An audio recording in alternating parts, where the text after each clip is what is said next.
ETV YouTube channels లో మీ వ్యాపార ప్రకటనల కోసం ఈ నంబర్కి కాల్ చేయండి.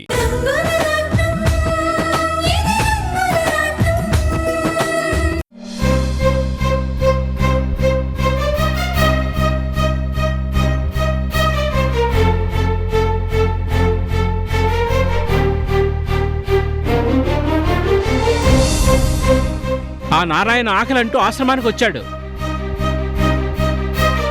దేవుళ్లాంటి సూర్యం గారు వాణ్ణి నమ్మి శారదీశారు. మంచికి పోతే చెడు ఎదురైంది. ఆదరించి అన్నం పెట్టి ఆశ్రయం ఇచ్చిన మనిషి మీదే నిందలు వేశాడు. సూర్యం గారిని జైలుపాలు చేశాడు. అసలు అలాంటి వాణ్ణి వదలకూడదు బాబు. పగలు ప్రతీకారాలు వద్దని శాంతిని కోరుకునే మనిషిని హంతకుణ్ణి చేశాడు. ఏమిటో ఈ లోకం.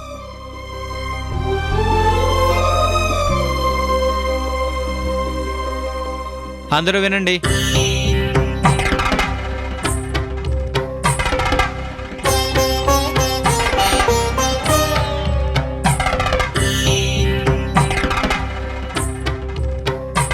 దేవుళ్ళలాంటి సూర్యం గారిని అరెస్ట్ చేశారుగా, మళ్ళీ ఎందుకు వచ్చారు సార్?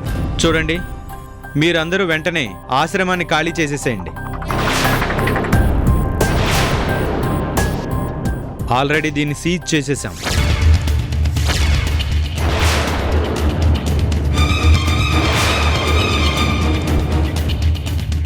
ఉన్న పడంగా అందరినీ విడిపోమంటే ఎక్కడికి వెళ్ళిపోతారు సార్? అదంతా మాకు అనవసరం. ఆశ్రమాన్ని సీజ్ చేయమని మాకు ఆర్డర్స్ వచ్చాయి. వెళ్ళిపోండి. మరీ అన్యాయంగా మాట్లాడకండి సార్. అందరూ వయసైన వాళ్ళు, అయిన వాళ్ళకి దూరం అయిన వాళ్ళు, ఈ నీడలో బ్రతుకుతున్నవాళ్ళు.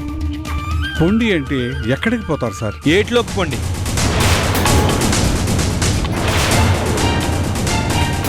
హత్యలు చేయించాలనుకునే వాళ్ళ ఆశ్రమంలో ఉంటే పరిస్థితి ఇలాగే ఉంటుంది. కానిస్టేబుల్స్, పదండి.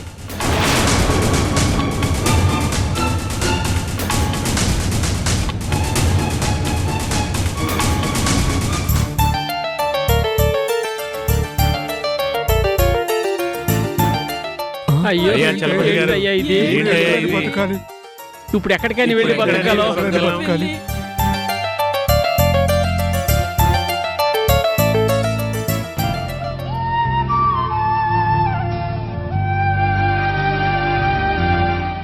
అదేంటి అందరూ అలా ఉన్నారు?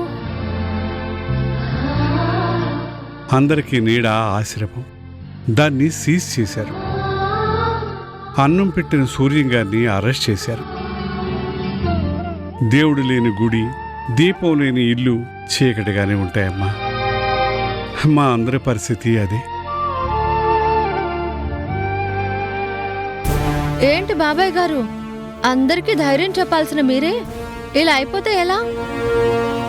తాతయ్యని కలిశాను, మీ అందరినీ చూసుకోమని నన్ను పంపించారు. సూర్యం బాబు గారు వచ్చేస్తారు కదమ్మా. బాబాయ్, తాతయ్య ఏ తప్పు చేయలేదు, మరి ఆయనకెందుకు శిక్ష పడుతుంది?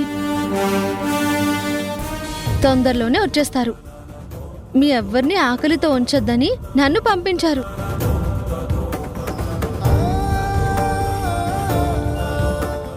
అంజీ, అక్క, అందరికీ భోజనాలు పెట్టు. అలాగే అక్క. మీరు తినకపోతే అక్కడ తాతయ్య తినరు. మరి ఆయన్ని అక్కడ పస్తులుంచుదామా? వద్దమ్మా, మా అందరికీ అన్నం పెట్టిన మనిషి ఆకలితో ఉండకూడదు. మేము తింటామమ్మా.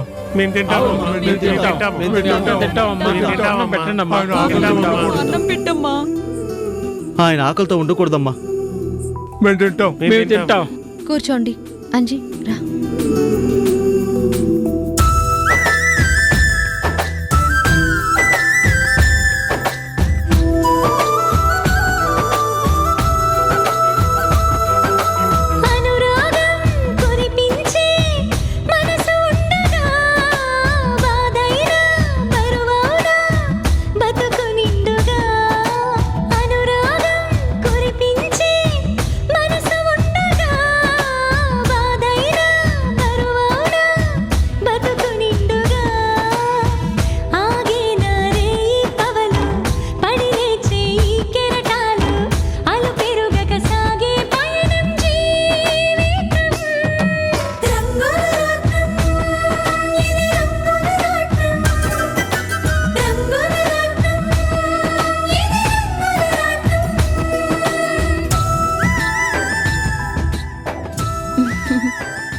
కావాలంటే అడగండి, మొహమాట పడద్దు.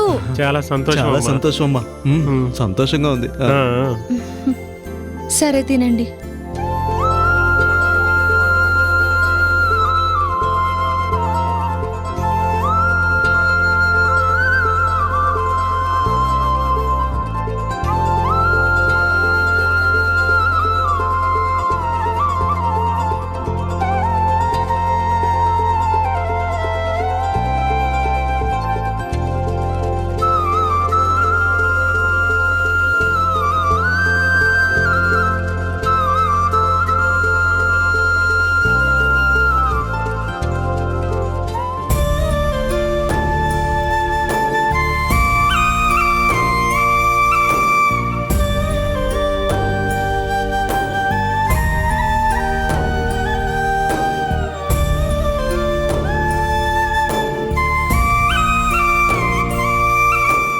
ఏమండి, టాబ్లెట్ వేసుకోండి.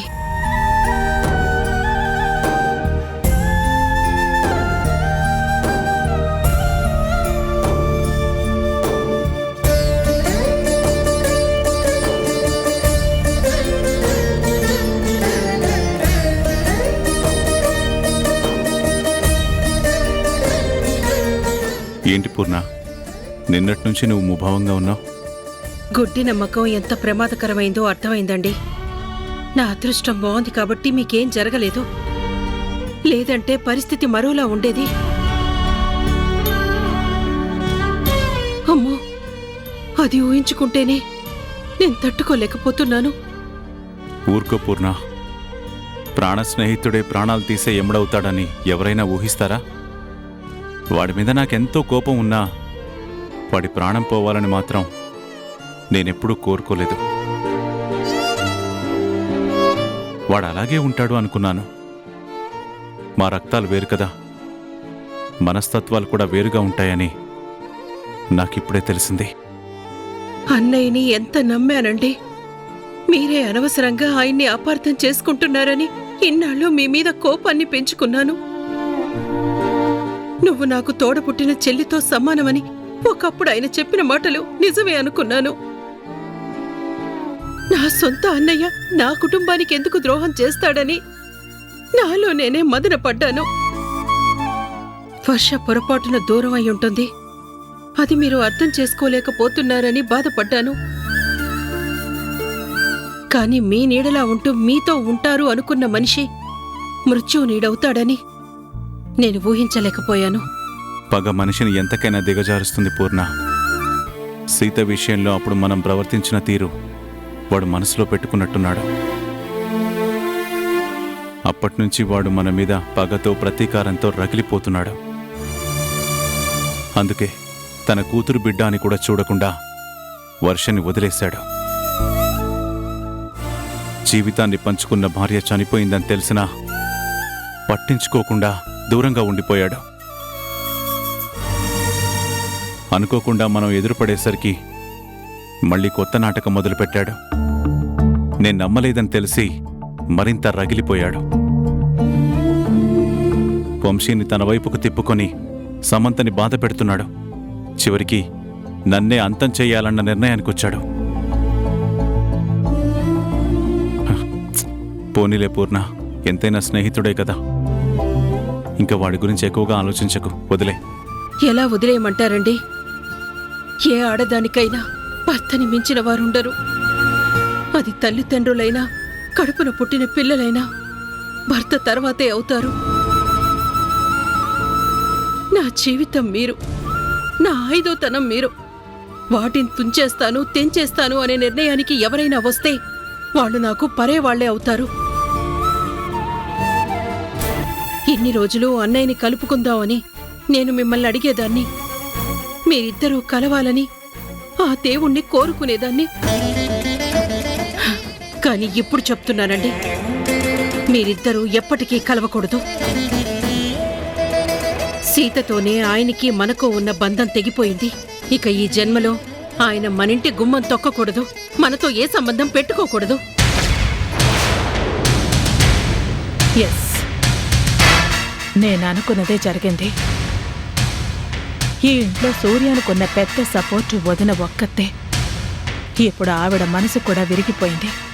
ఇంక సూర్యం ఈ ఇంటితో కలిసే అన్ని దారులు మూసేశాను.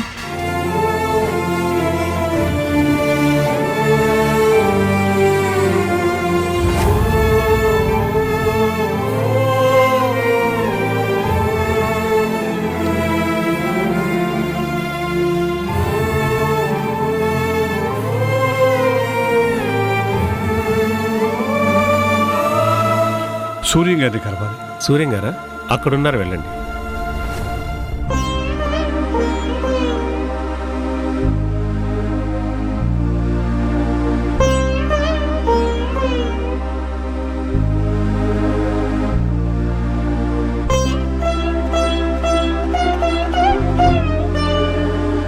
తాతయ్య,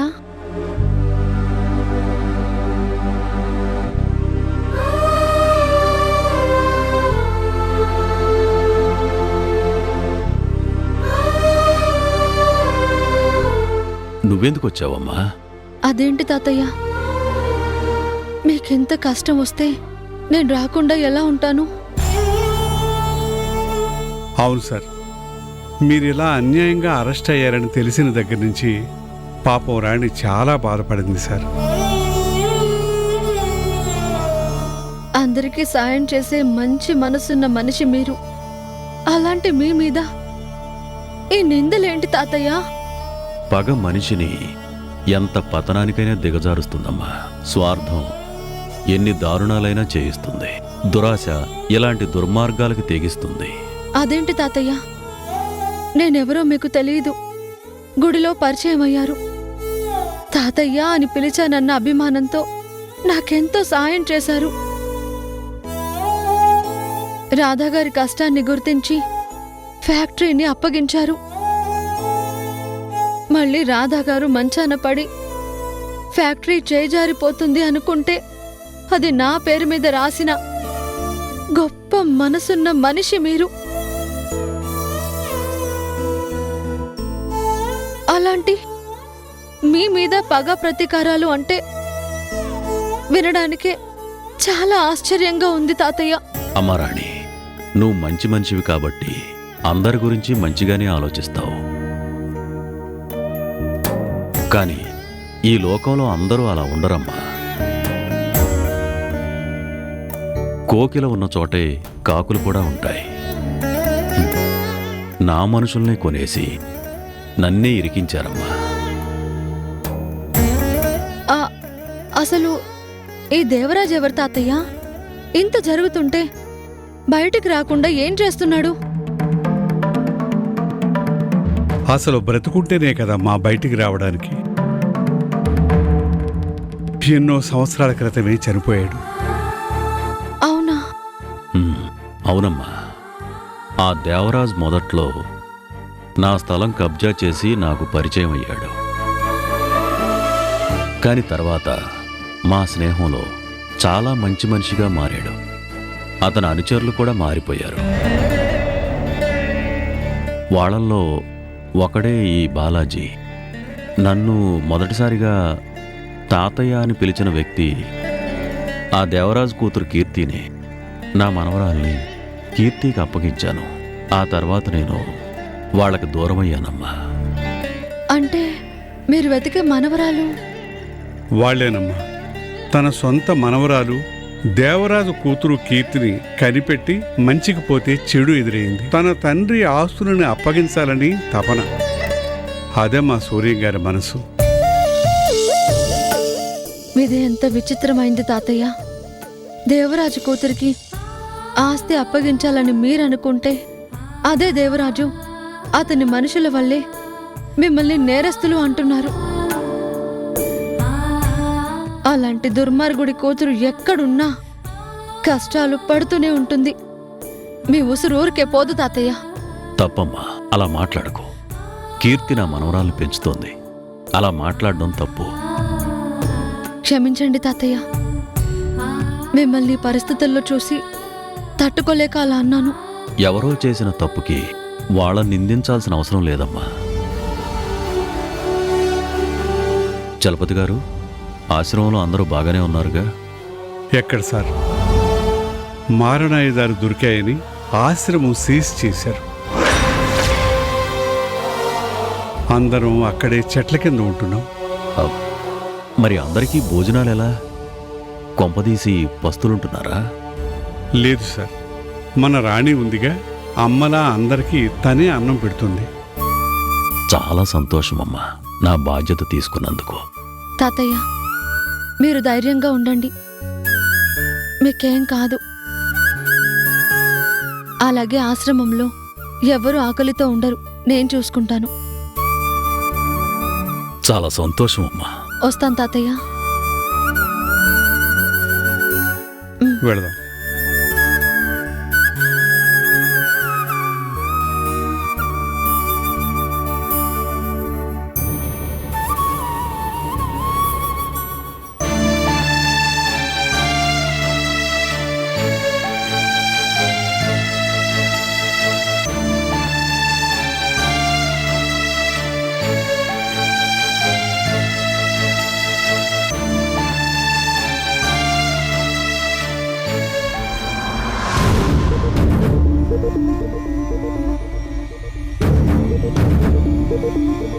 వదినా, ఉదయం నుంచి నువ్వేం తినలేదు, తాగలేదు. కనీసం ఈ కాఫీ అయినా తాగు. నాకేం వద్దుదినా, నా మనసేం బాలేదు.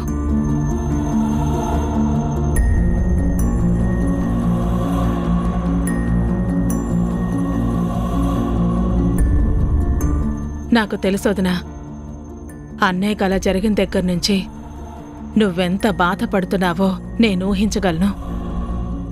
నేను మాత్రం ఊహించలేకపోయాను దినా. నమ్మిన వాళ్లే ఇంత నమ్మక ద్రోహం చేస్తారని, నా అనుకున్న వ్యక్తే నా పసుపు కుంకుమలు చెరిపేయాలని, పగ పెంచుకుంటారని నేననుకోలేదు. వాళ్ళ బుద్ధే అంతోదనా. వాళ్ళు మారు, మంచిగా నటిస్తూ ముంచేస్తారు. మన అదృష్టం బాగుండి అన్నయ్యకేమీ కాలేదు. ఆ సూర్యానికి మాత్రం తగిన శాస్తే జరిగింది.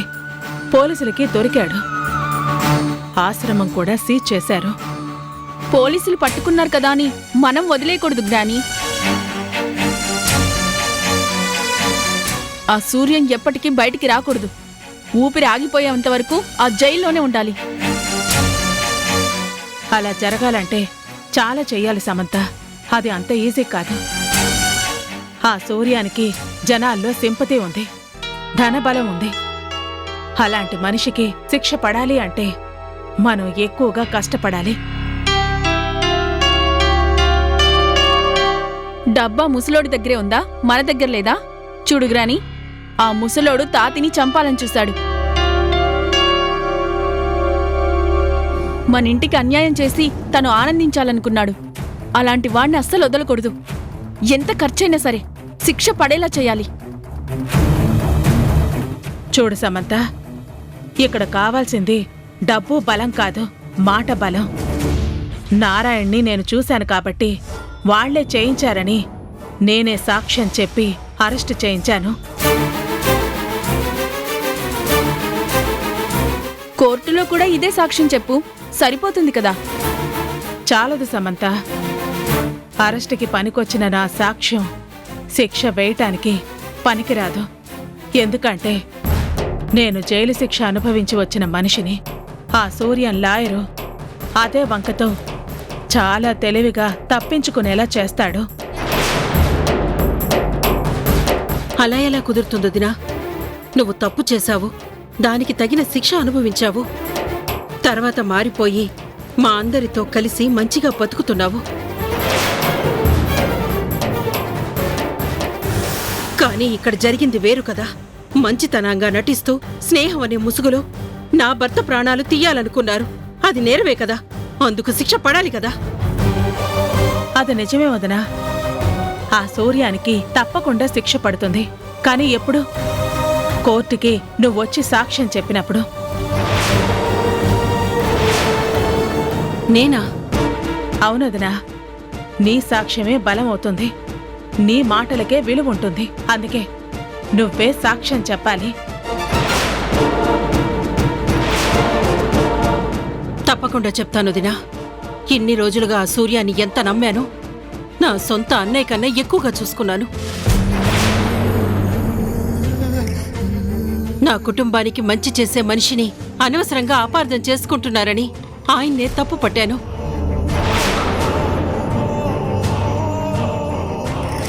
కానీ నా నమ్మకమే అబద్ధమైంది, ఆయన అనుమానమే నిజమైంది. సూర్యవన్నయ్య మారిపోయాడు. అభిమానాన్ని నటిస్తూ ఆయన ప్రాణాల్ని తీయాలనుకున్నారు. అందుకే ఆయన మీద నాకున్న అభిమానం చచ్చిపోయింది.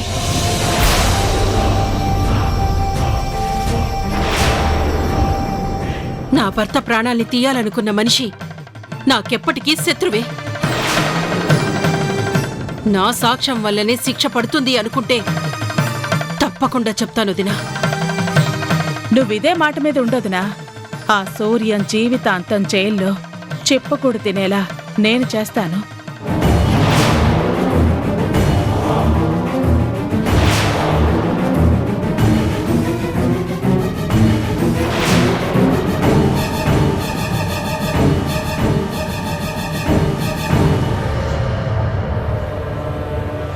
సూర్యం గారి విషయంలో కళ్యాణ్ తీసుకున్న నిర్ణయం నాకు చాలా బాధగా ఉంది. కళ్యాణ్ సార్ నిర్ణయమా? ఏంటది? పేదల కోసం కట్టే హాస్పిటల్కి సంబంధించిన కాంట్రాక్ట్ని సూర్యం గారికి ఇచ్చాం కదా. అవును వంశీ, మొన్ననే నాకు తెలిసింది.